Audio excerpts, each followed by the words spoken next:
Alan and Robbie, could you guys talk about how you're using technology in each of your organizations, both maybe in the developed world as well as in the provision of your aid?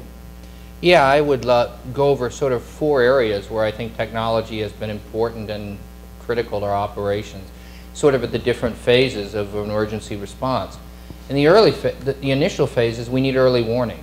You need to be able to be in advance of where things are going to happen. And technology, particularly on the climactic and natural disaster side, has offered tremendous opportunities.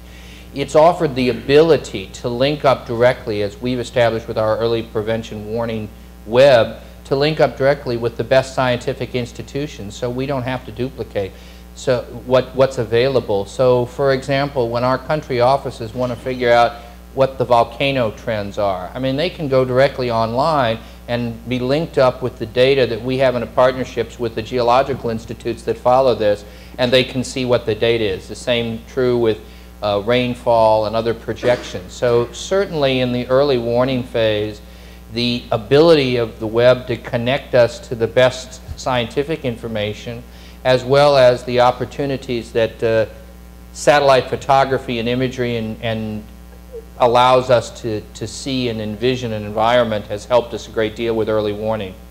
Then we move into the issue of needs assessment. I think one of the great challenges of any relief operation is that we're dealing with the most vulnerable in the areas with the weakest infrastructure. Sometimes it is in an urban area where there's at least some remaining institutional structure, but a lot of times we're dealing with the most vulnerable in most remote places. You know, they don't have means-tested welfare checks and census data and income data on individual households. You really don't have a lot. And so how do you do needs assessment? And we've certainly used technology a lot. Again, satellite technology, and a lot of use, not just us, but our partners, in using geospatial mapping and bringing things together to really have a sense in the dynamic of the situation. For example, in Haiti, you know, we could have, within 48 hours of the emergency, a basic overhead satellite picture of where the major concentrations of people in, and very quickly start to fill in who's providing what in each individual place. So it was much easier to talk about coordination because you could do that. Then we move on to the response phase itself, and I think there food is a very heavy and big commodity. You're moving thousands of tons in most circumstances, unlike the maybe vaccines or some of the more targeted things. So logistics are a huge part of our operation. We're moving massive tonnage in most of the major emergencies. So we rely very much on software related to logistics management. We have our own customized system called Compass. We are experimenting with a lot of GPS tracking and this type of technology to better manage, just, I mean, similar to what UPS and things you probably heard earlier. I mean, we face some of the same challenge. We're trying to move vast quantities of food in areas which have limited infrastructure, and we're trying to stay on top of things. For us, a big issue often is getting the food there before rainy season. We're dealing in places that do not have paved roads, and where climate not only affects the needs of the beneficiaries, but it also affects our very capacity to get our assistance there. So I think we're going to do more of that in the future. So we're also beginning, and I think this is a response to the changing trends in humanitarian assistance, to look at where we can deliver food assistance in ways that don't mean just bringing in the bulk food. How can we do vouchers? How can we do cash food stamp-like programs?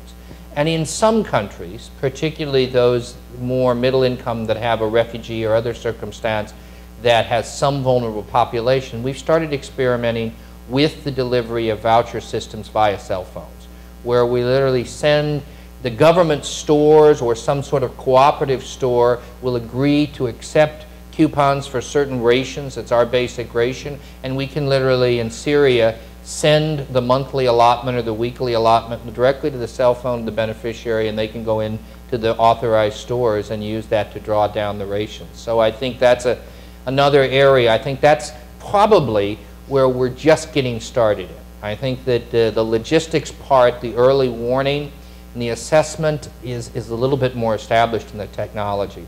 And the fourth area is obviously in our work in advocacy and fundraising in the developed world. And we really are seeing that the web is a tremendous potential. WFP is an organization that gets 95% of its resources from governments, and mostly from a few big governments. But private sector fundraising is very fast growing. And for example, in the Haiti situation, we raised on online fundraising in the first 48 hours several $100,000 in the US market alone. Again, largely by people linking up using Facebook. And you know, we've hired a new web designer, you know, who's on cutting edge from the private sector because we think this is the way to go. And we're changing much of our communication model to be oriented toward web-based communications. So we're very excited about it.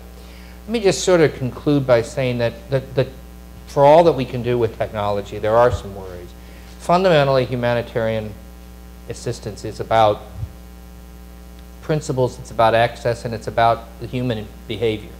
It's as important to know what people do with food as how we get it there.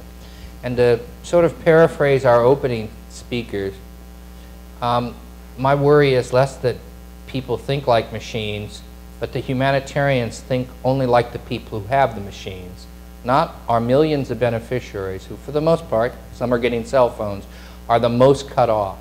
And as we get information ever faster, ever more driving, where do we get it from? Our donors, the elites. Are we going to have, I've sometimes said the challenge for humanitarian assistance is, can we be the best humanitarian assistance for the people who need it rather than the best system for what rich people think they need?